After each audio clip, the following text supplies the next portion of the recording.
우리가 생각하는 것과 다르게 하늘에 있는 그 악의 권세의 다양성과 종류, 그 다음에 또 그와 대비되어지는 천사의 권세의 다양성에 대해서 나누었습니다. 오늘은 14절 말씀부터 전신갑주를 총 6개의 전신갑주가 나오는데요. 각각을 따로따로 오늘부터 좀 같이 묵상하기를 원합니다. 첫 번째로는 진리의 허리띠, 그리고 의의 호심경, 즉 이 가슴을 덮는 갑옷이고, 그 다음에 평안의 복음의 신발, 그 다음에 믿음의 방패, 그리고 구원의 투구, 성령의 검, 이렇게 총 6가지로 구성되어져 있어요. 전신갑주는. 근데 이 사도가 전신갑주를 쓸 때는, 이 단어를 사용할 때는 두 가지를 염두에 두고 동원한 겁니다. 첫째는 뭐냐면 이사야서에서 그리스도께서 죄와 사망이라고 하는 막강한 이 불의의 세력과 싸우는 이미지를 첫째로 가져오고, 그 다음에 하나는 바울 당시에 존재했던 거대한 이 로마 군대의 문화에서 두 가지의 이미지를 채용해서 전신갑주를 설명을 합니다. 이 전신갑주 6개는 각각 무엇을 상징하면서도 대표하냐면, 첫 번째는 진리입니다. 진리의 허리띠니까. 그 다음에 의의 흉배는 의를 담고 있고, 그 다음에 평안의 복음의 신발은 화평을 담고 있고, 그리고 우리가 나중에 있으면 바울은 이 말을 쓰죠. 이 모든 것 위에 믿음의 방패를 가져라. 그래서 믿음의 방패의 중요, 믿음을 얘기하고, 그 다음에 구원, 그 다음에 마지막에 성령의 검에 해당되어지는 말씀을 각각 상징하고 있습니다. 이 6개의 전신갑주가 가지고 있는 큰 어떤 메시지가 있어요. 이것은 뭐냐면 하나님의 자녀만이 소유할 수 있는 영적인 구별된 무기이자 특징이에요. 그러니까 여기서 우리가 무엇이 기억이 나냐면 산상수훈의 팔복, 그 다음에 갈라디아서 5장에 나오는 성령의 9가지 열매는 구원을 얻기 위한 수단이 아니었고, 예수 그리스도를 믿음으로 구원이 이루어진 하나님의 자녀 속에 아직 신앙이 어리면 굵게 선명하게 나타나지 않을지라도 팔복의 특징이 나타난다. 팔복의 열매가 그 사람의 삶에서 인격적으로 성품적으로 드러납니다.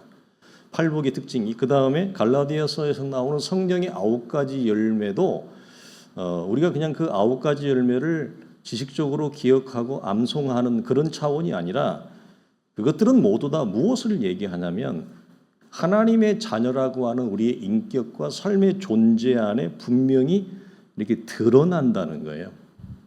그러니까 우리의 믿음이 내 삶과 존재와 이렇게 나뉠 수가 없잖아요. 구별될 수가 없잖아요. 믿음이 삶이고 삶이 믿음이잖아요. 이것을 보여주는 게 나는 나무다. 우리가 그 나무와 열매의 관계에서 나무와 열매가 나뉘어질 수 없듯이 하나이듯이, 팔복이나 성령의 9가지 열매나 그 다음에 이 6개에 해당되어지는 진리부터 의, 화평, 그 다음에 믿음, 구원, 말씀은 우리의 인격과 성품이 되고 존재가 되어진다는 거예요. 그러니까 이건 구원을 받은 하나님의 사람됨의 결과라고 하는 차원에서 동일한 맥락을 가지고 있습니다. 그러니까 전신갑주는 그럼 왜 해야 되느냐? 우리에게 주어졌지만 예수 그리스도의 죽음과 부활을 통해 우리에게 주어진 영적인 승리가 있잖아요. 그 영적인 영광이 있습니다. 그 승리와 영광을 이 땅을 살아가는 동안에는 세상의 권세, 마귀의 권세, 우리의 육체의 연약함, 이 세 가지는 항상 따라다닌다 그랬습니다. 구원이 우리 속에 승리와 영광으로 주어졌지만 이것을 퇴색시키고 무너뜨리는 것이 첫째가 뭐죠? 나라고 하는 이 존재가, 바울은 그걸 뭐라고 표현하냐면 육체의 질그릇이라 그래요. 우리의 육체의 질그릇 안에 하나님이 썩어지지 아니하는 보배의 영광을 담았다. 그러니까 보배에 해당되는 썩어지지 아니하는 복음의 영광은 너무나 분명하고 선명하고 귀하고 가치 있는 것인데, 이것을 담아내는 나라고 하는 이 인간의 존재와 인격이 너무나 미약하고 연약하니까 이 복음이 퇴색되게 하는 거예요. 그래서 나라고 하는 존재의 연약함을 항상 우리는 염두에 두고, 두 번째는 뭐냐? 우리가 살아가는 세상이 복음의 정신을 대적하고 충돌한다. 그리고 또 하나, 눈에 보이지 아니하는 이 어둠의 권세가 우리의 믿음을 약화시키기 위해서 각양 모든 동원하는 방법을 동원하니까 만약 이런 것들이 없어도 우리가 신앙생활하기 어려울 건데 이 세 가지의 적대적 장애물이 우리 안에 담아놓은 영적인 승리와 영광을 유지하기는 너무 힘들어요. 그래서 바울은 항상 왜 주 안에 그것을 조건적인 단어를 써서 조건적으로 주 안에 거하라가 아니라 항상 늘 주 안에 거하라. 이 말을 왜 쓰느냐? 우리를 넘어뜨릴 게 너무 많기 때문에 그래요. 기도도 하고 싶으면 해. 하기 싫으면 하지 마. 이게 아니라 항상 기도하라. 기뻐하는 것도 우리 이번 주 나누겠는데 기뻐하는 것도 너 기분 좋을 때만 기뻐하면 되겠어.가 아니라 항상 기뻐하라. 주 안에서 내가 다시 말하노니 항상 기뻐하라. 감사도 똑같아요. 감사할 일이 생기면 그때만 감사하면 돼. 그럼 얼마나 좋겠어요. 우리가 그렇게 살아가니까 감사할 일만 있을 때 감사하면 얼마나 좋겠어요. 근데 바울은 뭐라고 그러냐면 조건에 상관없이 무슨 말을 쓰죠? 우리가 잘 아는 범사에 기가 막힌 말이죠. 범사에. 근데 우리가 이게 안 되는 걸 어떻게 하겠어요? 그래서 이런 우리 안에 주어진 신자의 영광과 승리를 우리가 유지하는 거 어렵잖아요. 그리고 거기에 우리가 넘어지지 않는 거 어렵잖아요. 그래서 전신갑주를 항상 네가 몸에 달고 살아라. 이것은 구약적 이미지로 말하면 이스라엘의 제사장들이 제사장 복을 입고 12지파를 상징하는 것들을 달고 우림과 둠림을 달고 머리에 띠에 손에 하나님의 말씀을 항상 새겨서 사는 거랑 똑같은 거예요. 왜? 그렇게 하지 않으면 우리는 인생이 연약하기 때문에 뭐 하니까요? 잊어버리니까 그렇습니다. 그래서 신자의 구원과 승리를 놓치지 않기 위해서라도 전신갑주를 너희들이 적극적으로 사용해라. 이 차원에서 오늘 첫 번째 동사가 중요해. 그런즉 서라. 그래서 서라. 이 말을 사요. 이것은 사도가 우리에게 주는 명령입니다. 그러니까 우리는 꼭 서야 되는 당위성을 가지고 있는 거죠. 빌립보서 4장 1절에 같은 표현을 쓰는데 그러므로 나의 사랑하고 사모하는 형제들 나의 기쁨이요 멸류관인 사랑하는 자들아 이와 같이 주 안에 서라. 이 짧은 한 구절인데요. 바울은 사랑하고 사모하는 사랑하는 단어를 3번이나 써요. 이게 여러분 목자입니다. 이게 참다운 목자만 이런 걸 쓸 수 있습니다. 한 구절 안에 우리가 성경을 읽을 때 한 번 읽는 거 그냥 똑같은 단어가 2번 나오면 뭐라고 그랬어요? 강조하는 거고 3번 나오는 건 절대적인 거예요. 사실 이 말은 오늘날 우리 시대를 목회하는 저를 포함해서 우리 모두에게 하나님이 너는 네가 목양하는 목자들을 이 양들을 바울처럼 나의 사랑하고 사모하고 사랑하는 자들이라는 3 단어를 한 구절에 3번 쓸 수 있을까요? 글쎄요. 많지 않을 거려. 쉽지 않습니다. 그런데 이 바울은 이 구절 안에 이 사랑한다는 마음을 듬뿍 담아서 뭐라고 하느냐? 이와 같이 주 안에 서라. 사랑하기 때문에 주 안에 서라. 이 말을 하는 겁니다. 너무 멋있는 말이죠. 이 갑주는 신실한 제자가 갖추어야 될, 입어야 될 옷과 같은 것이고 이것을 로마서에서는 바울이 비슷한 단어로 이렇게 써요. 빛의 갑옷을 입어라. 빛의 갑옷을 입어요. 전신 갑주는 빛의 갑옷이에요. 이렇게까지 사도가 강조하는 이유는 뻔하죠. 그만큼 우리의 믿음의 여정에서 우리의 믿음을 유지하고 우리의 믿음의 전진을 위해서는 너무나 필요하다는 얘기입니다. 자, 이 서기 위에 사도가 첫 번째 놓은 것은 여러분 첫 번째 놓았다는 것은 굉장히 중요한 거예요. 대표성을 갖는 거예요. 그리고 이 진리의 허리띠는 무엇과 짝을 이루어요. 6개 중에 여러분 무엇과 짝을 이루겠어요? 진리의 허리띠가? 우리가 오늘 이거 다 못 나눠요. 다음 주에도 나눌 건데 오늘 하나만 나눌 거예요. 허리띠를 매지 아니하면 무장을 할 수가 없습니다. 진리를 가지고 있지 아니하면 검을 사용할 수가 없습니다. 마지막이 뭐죠? 하나님의 성령의 검 곧 말씀이라. 진리를 허리띠를 매지 아니하면 우리를 넘어뜨리는 세상과 우리를 넘어뜨리는 많은 요소 그리고 나라고 하는 존재도 나를 넘어뜨리잖아요. 밖에 있는 것만 나를 넘어뜨리는 것이 아니라 내 존재의 연약함이 나를 넘어뜨리거든요. 그것들에서 나를 지키는 것은 성령의 거룩한 그 말씀을 가지고 있어야 되는데, 여러분 허리띠를 안 차면 칼을 여기다 찰 수 있어요, 없어요? 칼을 못 차요. 진리를 내가 차고 있지 아니하면 말씀을 내가 동원할 수가 없다는 거예요. 나를 공격하고 대적하는 것에서 내가 뻔히 알지만 뻔히 하고 나가 떨어진다는 얘기예요. 그래서 진리의 허리띠는 무엇과 짝을 딱 이루냐면 하나님의 말씀, 거룩한 성령의 검과 딱 짝을 이루어요. 이 참 기가 막힌 말씀입니다. 자, 이 말은 이게 조금 알아듣기 쉬운 말로 하면 진리로 여러분의 허리를 동이십시오, 이 말입니다. 허리띠의 역할은 이 바울 시대에서 보면 허리띠는 여러분 그 사람의 신분과 정체성을 나타냈습니다. 왜냐하면 이 바울 당시는 로마 제국이 다스렸던 시대잖아요. 상류층 사람들, 로얄 패밀리, 그리고 군인들은 특징이 있습니다. 허리띠를 메었습니다. 그리고 표현이 좀 요즘은 이제 그렇지 않지만 하류에 해당하는 사람들은 허리띠를 매는 옷이 없었습니다. 그냥 옷을 헐러덩하게 전체 우리식으로 얘기하면 그 원피스 같은 걸 그냥 덮고 다녔지 허리띠를 매지 못해요. 그래서 허리띠는 저 사람이 로얄 패밀리구나. 그리고 특별히 장식이 더 많이 돼 있으면 확실하게 신분이 높은 거예요. 귀족이에요. 군인들도 마찬가지. 그래서 허리띠를 있느냐 없느냐에 따라 그 사람의 신분과 정체성을 객관적으로 보여내는 거예요. 그런데 특별히 군인이 허리띠를 매지 않는 것은 굉장한 불명예와 수치로 여겼습니다.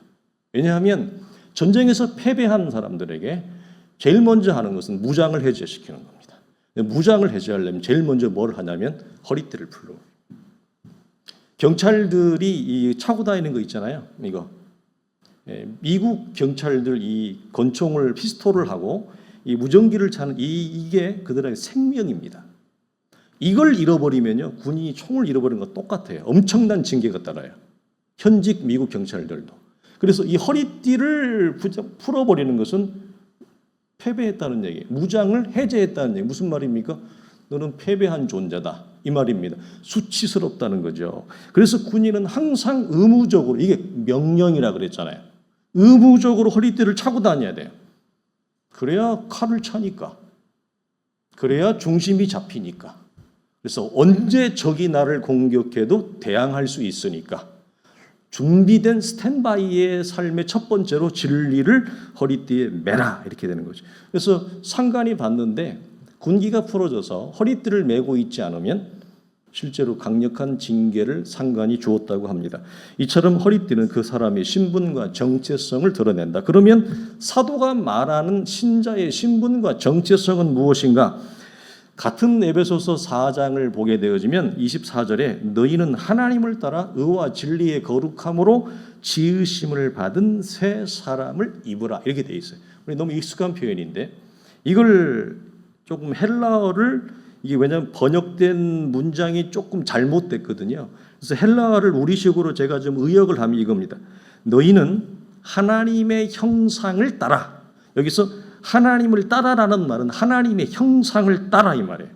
그리고 참된 의와, 참이라는 말이 의와 거룩에 각각 따로 붙어요. 참된 의와 참된 거룩함으로 창조된 새 사람이다 이 말을 해요. 헬라어를 조금 우리식으로 더 이게 조금 더 쉽게 번역을 하면, 그래서 사도는 신자의 정체성이 뭐냐? 우리는 새 사람이에요. 하나님의 형상을 따라 과거의 옛사람이 아니라 그리스도의 죽음과 부활로 새롭게 창조함을 받은 새 사람인데 그 새 사람의 정체가 뭐냐? 그 새 사람은 과거의 옛사람하고 비해서 무엇을 가지고 있느냐? 무엇이 다르냐 할 때 의와 거룩인데 참된 의와 참된 거룩을 다 가지고 있다는 거예요. 예, 우리 교회가 새 사람들의 교회잖아요. 새로운 사람의 신분과 정체성을 가지고 있는 거예요. 그 사람의 정체성인 참된 의와 거룩은 누구로부터 주어집니까? 진리이신 그리스도로부터 주어지는 겁니다. 그래서 고린도전서 1장 30절에 이 말씀이 있어요. 너희는 하나님으로부터 나서 그리스도 예수 안에 있고 예수는 우리에게 무엇이 되었다? 지혜와 의로움과 거룩함과 구원이 되었다.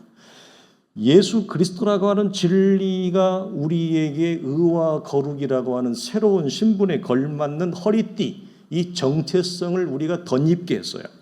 그러니까 그리스도를 진리의 허리띠로 매라는 말은 무슨 말일까요? 자, 이 군인과 나라고 하는 존재와 허리띠를 나뉠 수가 없잖아요. 항상 메고 차고 있으니까. 이 말은 무슨 말이에요? 그러면 참된 의와 거룩이 너희의 성품이 되게 하라. 너희의 존재가 되게 하라. 너희의 삶이 되게 하라. 그러니까 그리스도 안에 새로운 존재로 창조함을 받은 하나님의 사람들의 새로운 정체성인 참된 의와 참된 거룩이 우리의 인격과 삶과 존재가 되게 하라. 왜 여러분 존재가 되게 하라고 할까요? 왜 너희의 성품이 되라고 할까요? 자, 이럴 수 있잖아요.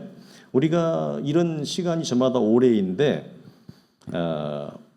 진리의 허리띠를 오랫동안 지식으로 가지고 있는 사람 많죠. 그럴 수 있잖아요. 우리도 오랫동안 가지고 있고 지금도 어떻게 보면 점수를 좀 후하게 준다면 반절은 지식으로 가질 수 있고 이제 이쯤 우리가 왔고 남이 가지 아니하는 이 교회를 예전에 우리 선배들이 교회를 세웠던 시대랑 토양이 달라요. 지금 이렇게 복음의 불모지가 되어진 상황에서 교회가 이렇게 지금 힘들고 어느지고 많이 무너진 상황에서 교회를 세워가는 우리의 입장에서는 여러분 기독교의 이 의와 거룩이 지식으로만 가지고 있어가지고 우리 여러분 힘들어서 못 살아요. 교회 못 세웁니다. 그건 이미 다 갖추어져 있는 기존 교회에서 어장 관리만을 해도 되는 교회에서는 기독교의 지식이 기독교의 진리가 지식으로 있어도 아무런 상관이 없어요. 서로가 속고 속일 수 있어요. 목사도 기독교가 지식으로만 가질 수 있어요. 다른 말로 하면 뭐냐면 그냥 개념으로만 가질 수 있는 거예요. 더 쉬운 말로 하면 이론으로만 가지고 있어요. 실전이 없어요. 실제가 없어요. 무슨 말이에요? 내 삶의 인격과 성품과 존재가 되지 않는 기독교의 지식으로 가지고 있을 수 있잖아요. 얼마든지 그럴 수 있어요. 오랫동안 그럴 수 있어요. 근데 왜 바울은 그렇게 되면 안 된다고 하느냐? 그러면 넘어진다는 거예요. 그러면 우리를 대적하는 대적에게서 우리가 숨을 못 쉰다는 거예요. 아무 힘 없이 나가 떨어진대요. 그래서 기독교의 의와 거룩이라고 하는 진리의 허리띠가 지식과 이론과 개념과 관념으로 가지고 있는 것은 대적자에게 밥이에요. 다리 한번 걸으면 그냥 나가 떨어지는 거예요. 그런데 왜 이것이 우리에게 삶이 되고 우리의 존재와 인격이 되라고 하느냐? 그러면 안 넘어져요. 우리를 넘어뜨리려고 하는 대적의 유혹과 공격과 시험에서 우리는 훨씬 잘 버틸 수 있어요. 훨씬 잘 우리는 견딜 수 있어요. 엠만해서 잘 안 넘어집니다. 왜? 내 삶이 되었으니까. 내 인격이 되었으니까. 내 존재가 되어졌으니까. 전혀 다르죠. 이론만 가지고 있는 것과 실전이 없는 것은 여러분 하늘과 땅 차이입니다. 그래서 믿음은 바라는 것들의 실상이요 보이지 않는 것들의 증거라는 말이 무슨 말이냐? 믿음은 뜬구름 잡는 얘기가 아니라 개념을 얘기하는 게 아니라 이론을 얘기하는 게 아니라 믿음은 너희의 삶의 실제다 이 말이에요. 그래서 바울이 얘기하잖아요. 내가 너희에게 나아가서 말이 아니라 너희가 기독교의 능력에 서 있는가를 내가 확인해 보리라 그러잖아요. 말쟁이 기독교는 우리 같은 이런 교회를 일구어가는 데서는 여러분 이게 견딜 수가 없어요. 못 견뎌요. 말만 하는 목사는 개척교회 못해요, 여러분. 실전이 없고 실제가 없는 삶의 능력이 없는 삶의 실제가 없는 믿음을 가진 사람들은 여러분 개척 못해요. 이 사람 얼마 안 모이잖아요. 힘들어서 가요. 이 몇 사람 놓고 설교를 못 한다니까요. 사람이 많아야 설교가 돼요.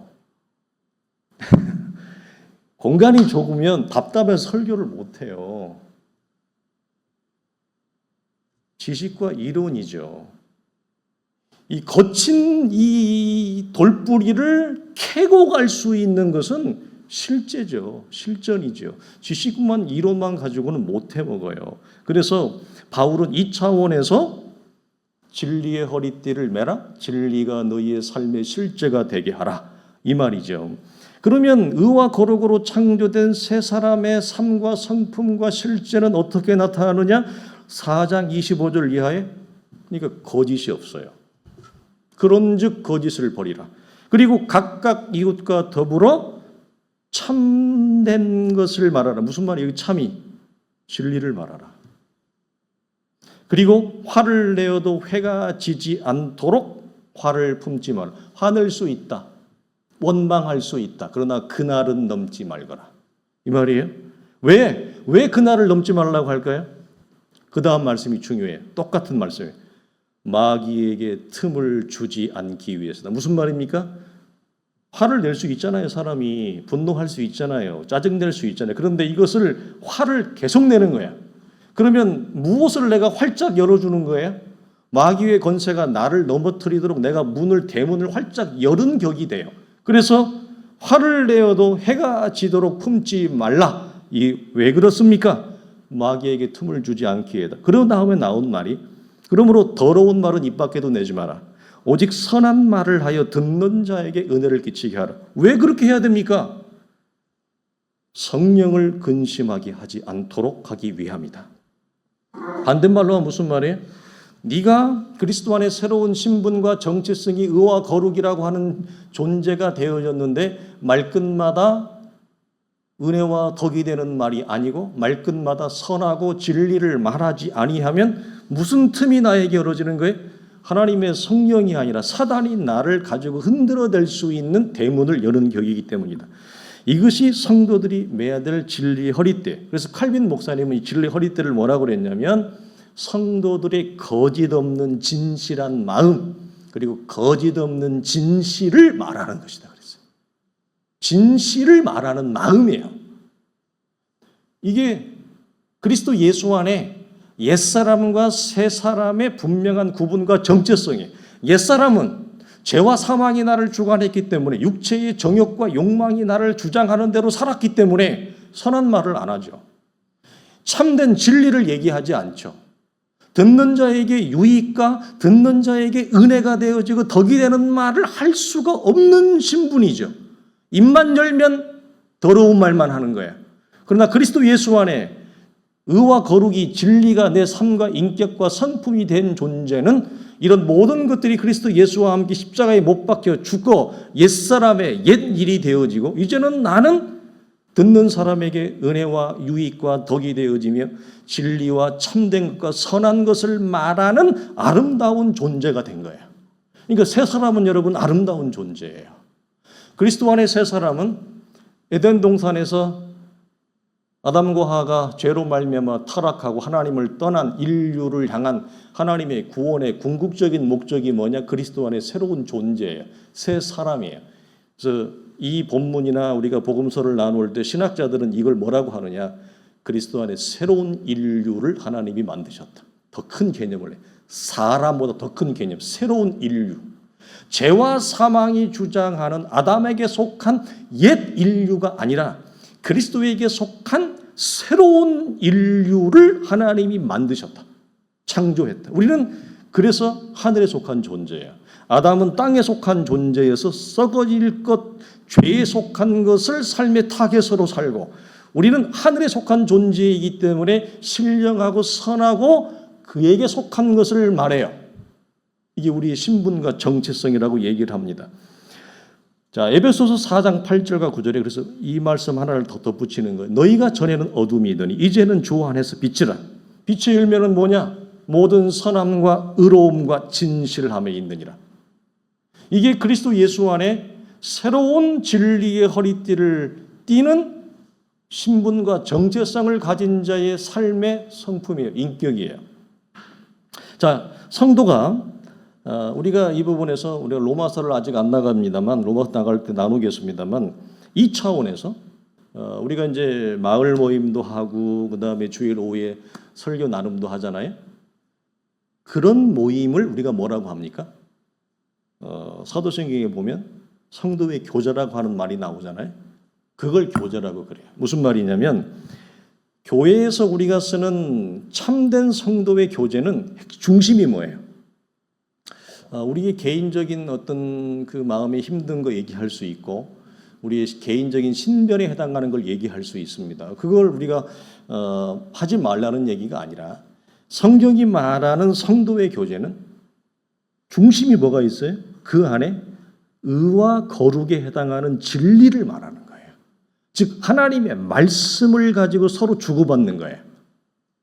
하나님의 말씀을 가지고 서로 주고받는 거예요. 그걸 뭐라고 하느냐 성경이 그걸 성도의 교제라고 그래요. 그래서 로마서 1장 11절과 12절을 보게 되어지면 이런 말을 사도가 합니다.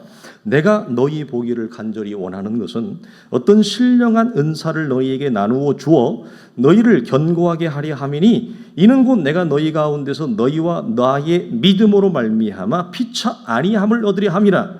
여기서 어떤 신령한 은사가 무슨 말이냐면 복음 진리를 말해요. 여기서 바울이 쓰는 것은 왜 성도들을 간절히 보기를 원하느냐?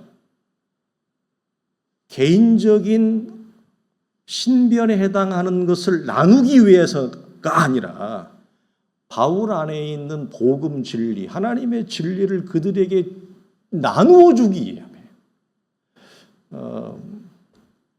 우리가 금요일 날 이렇게 하고 주일 날 하고 그러는데 여러분 제가 여러분을 만나고 싶어 할까요? 안 만나고 싶어 할까요? 네? 우리 성도들은 별로 안 만나고 싶어 하는 건데 제가 다 아는데 우리 성도들은 별로 만나고 싶어 하든 안 만나고 싶어 하든 그거랑 관계없이 나는 이 말씀 전하는 때를 기다려요. 바울이 얘기하는 것은 내가 너희 보기를 간절히 원한다. 여러분, 내가 여러분을 왜 보기를 원할까요? 어떤 신령한 진리를 너희에게 나누어 주고 싶어서 그래요. 이거 아니면 우리가 한 가족이니까 우리 장로님처럼 이렇게 할 수 있어요. 그 저도 얼마든 좋아하고 환영합니다만 그 목적이 뭐예요? 너희를 견고하게 하려 함이니 이는 내가 너희 가운데서 중요한 말이 있어요. 너희와 나의 믿음이 서로 견고하게 되는 거예요. 그러니까 이게 중요한 건 뭐냐면 우리 장로님이나 집사님 주일학교 설교를 합니다만 말씀을 전하면서 그들을 견고하게 하는 것이 1차적인 목적이라고 생각을 하지만 사실은 말씀을 전하는 내가 그들을 통해 내가 견고해집니다. 바울이 기가 막힌 말을 하는 거예요. 그러니까 바울은 교만하지 않아요. 내가 이 말씀을 너희 가운데 전함으로 너희와 나의 믿음이 서로 피차 아니함을 받는다. 무슨 말이에요? 인커러지 된다는 얘기. 우리의 믿음이 진리를 나눔으로 나도 쓰고 당신도 쓰고 우리가 같이 쓰는 존재이다. 이 얘기를 하는 거예요. 그래서 이 차원에서 진리의 허리띠를 매는 것은 서로가 서로에게 하나님의 말씀 내 안에 담아있던 한 주간 살면서 내 안에 내 삶에 일어났던 내 삶에 떨어졌던 내 삶에 감동되었던 묵상되었던 하나님의 말씀을 나누는 거예요. 물론 사람이기 때문에 한동안 살면서 우리가 힘든 거 충분히 얘기하세요. 그 얘기하지 말라는 얘기가 아니에요. 그 얘기하셔야 돼요. 괜찮아요. 그러나 성경이 말하는 이 성도의 교제는 내가 한 주간 살면서 내가 정말 힘들고 괴롭고 마음 아파하고 무너질 것 같고 울음이 그냥 콧잔등에까지 꽉 차고 그 모든 순간순간마다 성령이 내 안에 주셨던 감동, 하나님의 들었던 말씀, 예배 안에서 기억된 말씀이 나에게 주시는 성령의 음성이 있잖아요. 그 어려운 삶의 고통을 통과하면서 배운 내가 깨달은 하나님이 내게 준 하나님의 말씀 진리가 있잖아요. 그걸 나누라는 거예요. 그걸 나누라는 거예요. 근데 그걸 나눌 때 내가 그 하나님의 말씀과 진리를 전할 때 어떤 사람이 그게 목사가 전달해 주는 설교처럼 그 사람을 이렇게 세워요. 여러분. 그리고 또 앞에 있는 지체가 살면서 힘들었던 그 말씀 속에서 자기가 나에게 떨어졌던 하나님의 말씀을 나에게 전하고 들을 때 나도 그 성도 때문에 내 믿음이 세워져요. 그래서 서로가 나도 서고 우리의 이웃도 서게 하는 것, 이것이 왜 항상 우리의 입술에 진리를 담고 머금고 살아라고 하느냐, 즉 진리 허리띠를 매라고 하느냐? 그럼 우리의 모임과 교제 속에 여러분 악한 영이 틈탈 게 없잖아요. 왜? 항상 우리의 입에 진리를 담고 진리를 말하고 상대방도 진리를 듣고 상대방이 나에게 진리를 말할 때 나도 그 진리를 들으니 어두움의 권세가 틈탈 공간이 없는 거예요. 이게 성도의 교제입니다. 우리 모두가 이런 은혜를 경험할 수 있기를 주님의 이름으로 축원합니다.